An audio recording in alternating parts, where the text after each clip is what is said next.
if I would have questioned it, human sacrifice is wrong. God, why are you telling me to sacrifice my son? We don't do that. You don't sanction that. Exactly.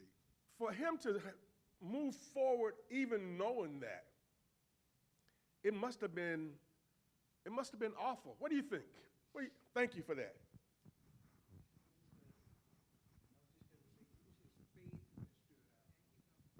That was it. That was everything. Say it in the mic. It was his faith that stood out. I thought somebody would get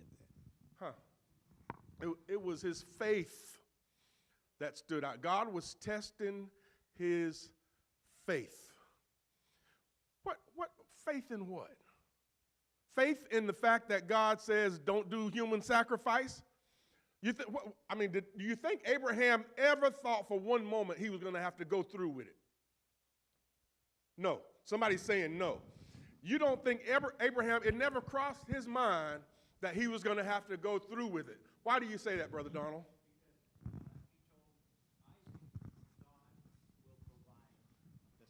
There you go.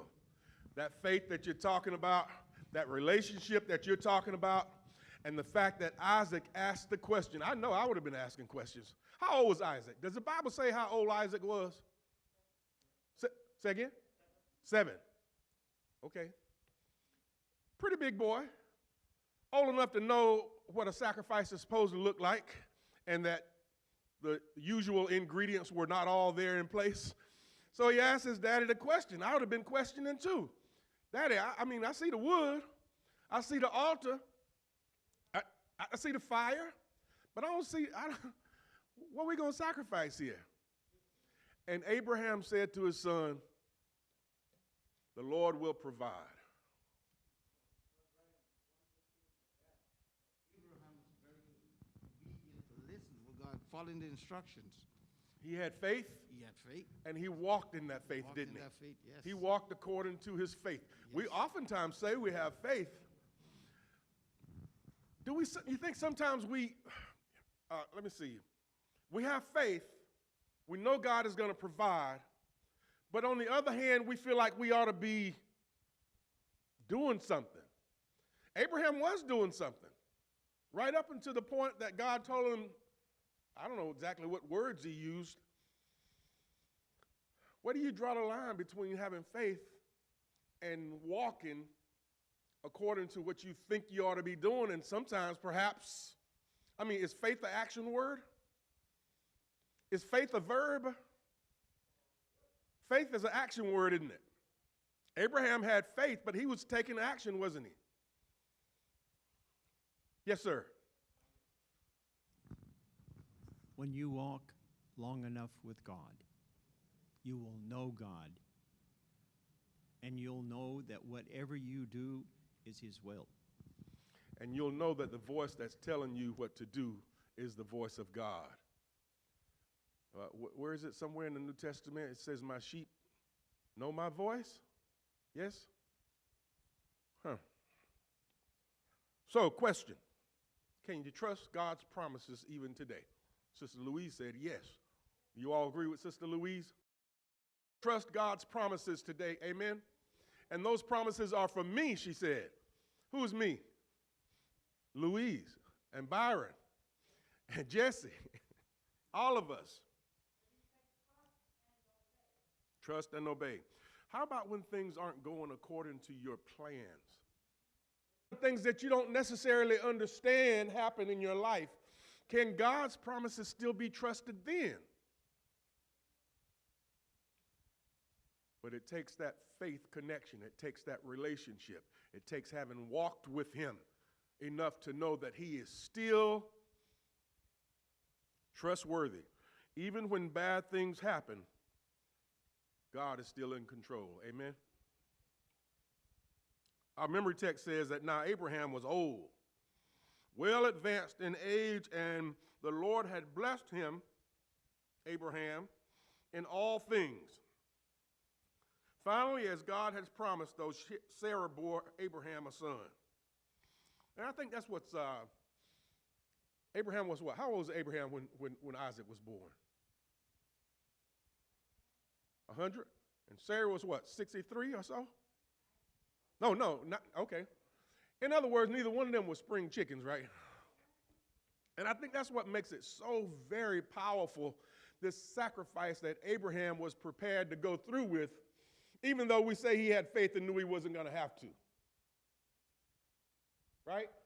Is that easy to understand or is that complex? He was prepared to do what the Lord told him to do, even though he knew that God was going to provide. Is that easy? What do you think about that? You got a son? Anybody in here got a son? But Byron, Yes, sir. what made it hard is that all the nations around Abraham believed that the only way to appease God was to offer sacrifices, and usually it was their children. And say again? And they It was- did it with their children? And it was a lot of it was done sacrificing their children. Pagans. Right. And so what would you do if you lived in a place where everybody around you worshiped on Sunday instead of on Sabbath? Well, I'm doing it now. Yeah, that's what I'm saying. Abraham lived around nations Yeah. that believed the only way to please their God was to offer a sacrifice of human sacrifice, and most of the time it was children. Wow. I hadn't thought about that part. Still, Abraham knew that that is not the way that God rolled, that that was not sanctioned by God, that that was some heathen practice. Yet he was prepared to take the steps necessary to show that he had faith in God. All about faith. So Sarah bore Abraham a son in old age, and he named the baby Isaac. But the story of Abraham is far from over, reaching a climactic moment when the taking of his son to Mount Moriah to be sacrificed happened. Isaac, however, is replaced by a ram, which signified God's commitment to bless the nations through his seed. Of course, if Isaac had died, then that seed of Abraham no longer existed, right?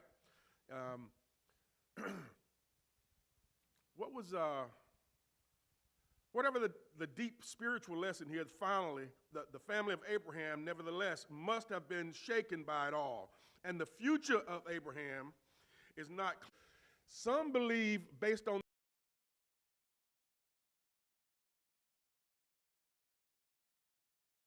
what Abraham was prepared to do to Isaac. Did you get that in your study of this lesson? Now, I never read that dynamic, right? All kind of fight and obstacles about you're going to take my son and do what? So I don't think he told her. And that's what I'm asking, what you think. So you don't think that she even Decided not to tell her, but I the fact of her. The writer of this, go ahead, please, Leonard. Leonard had a comment also. Do you think Sarah was negatively affected by what she thought was going on? And my sister here doesn't think that she knew. And we don't know because the Bible doesn't say. But we're just kind of speculating here. Is it okay to speculate? What do you think? You got to fill in the blanks or try. These are not salvation principles we're talking about here. We're not making up stuff. And I'm sure the writer understood that as he was in order. He would have passed that test, but he would have had no salvation for having done it.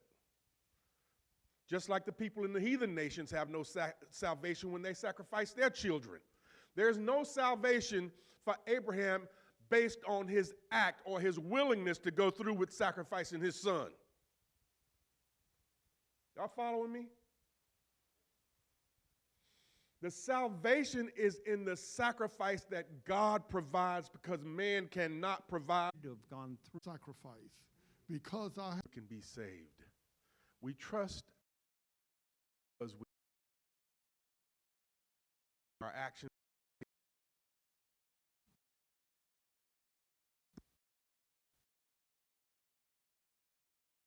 Obedience. It's rap. Happen- It's just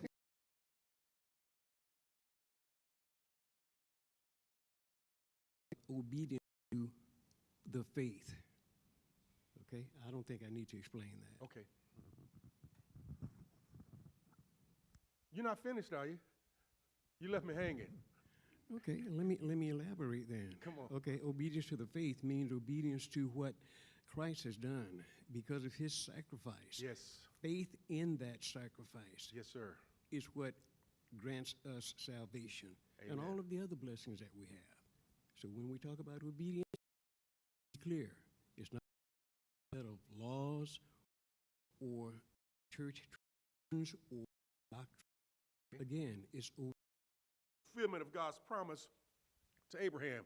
When Sarah died,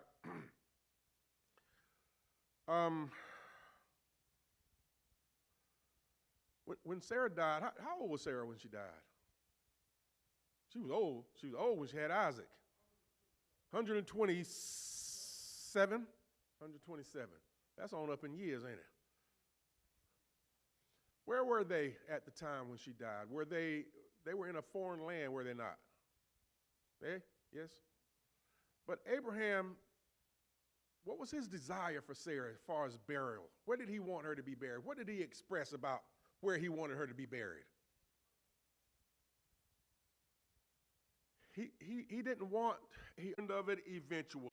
Abraham is interested not just in acquiring a burial place, he's primarily concerned with settling in that land permanently. And it says, read Genesis 23:6. What does this tell us about the kind of reputation Abraham had? And why is this important to understand what he was used to, what was used by the Lord to do? They said to him, the sons of Heth, hear us, my Lord, you are a mighty prince among us. Bury your dead in the choicest of your burial places. None of us will withhold you from his burial place that you may bury your dead. But still, he insisted on paying. Going to the next section. Well, we'll just pause there and just say God can be trusted to keep his promises. Yes. A ram was provided. God provided. They made it to the promised land. Sarah was buried in the promised land. And now, another important piece, a wife for Isaac. Isaac was single when his mother died, but he needed comfort, and Abraham recognized that. So he decided to send somebody to another place to make sure that Isaac was not given a wife from the land of the Canaanites. Didn't want Isaac to marry a Canaanite woman. Isn't that right? Have I got that right? So he made one of his servants swear an oath to him that he would go and seek someone. What is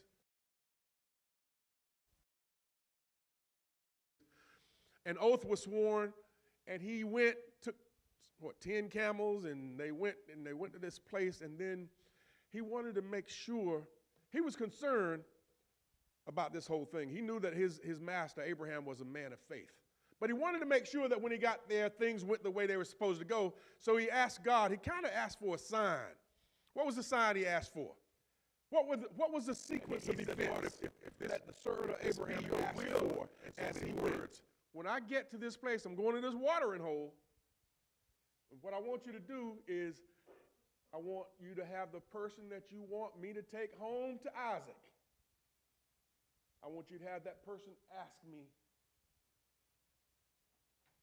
No, I'm going to ask her to lower her dipper so that I can have a drink of water. And she's going to comply.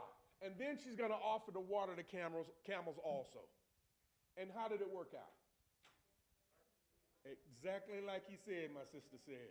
It worked out exactly like he said. So she went on to the house, and the brother came and bedded down the camels, and was he successful? What was mama's concern?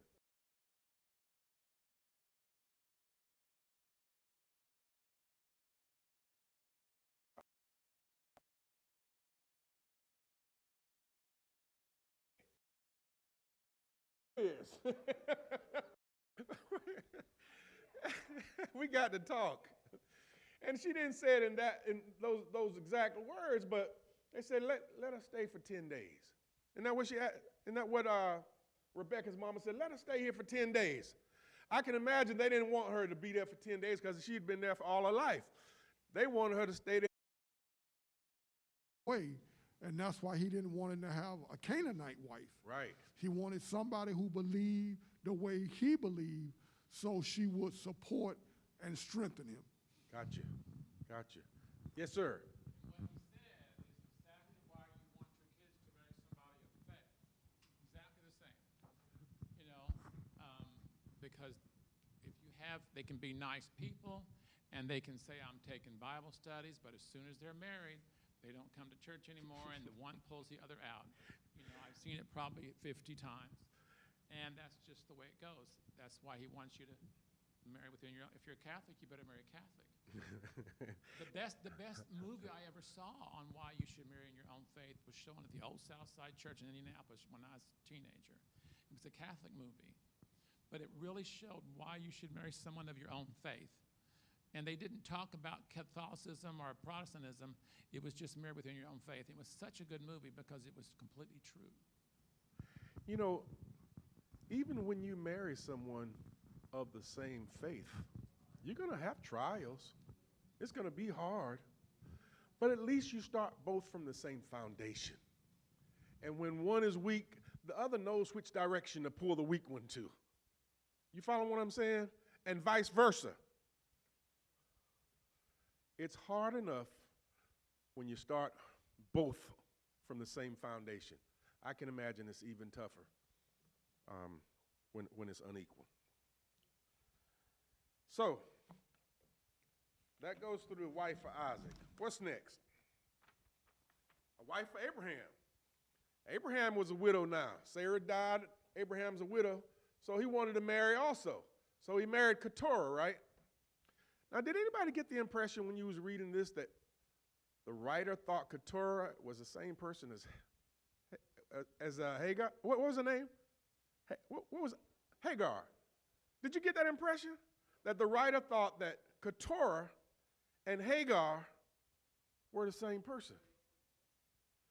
Hey, I'm not saying, I'm just, yeah, I got that impression. You said it couldn't have been, though.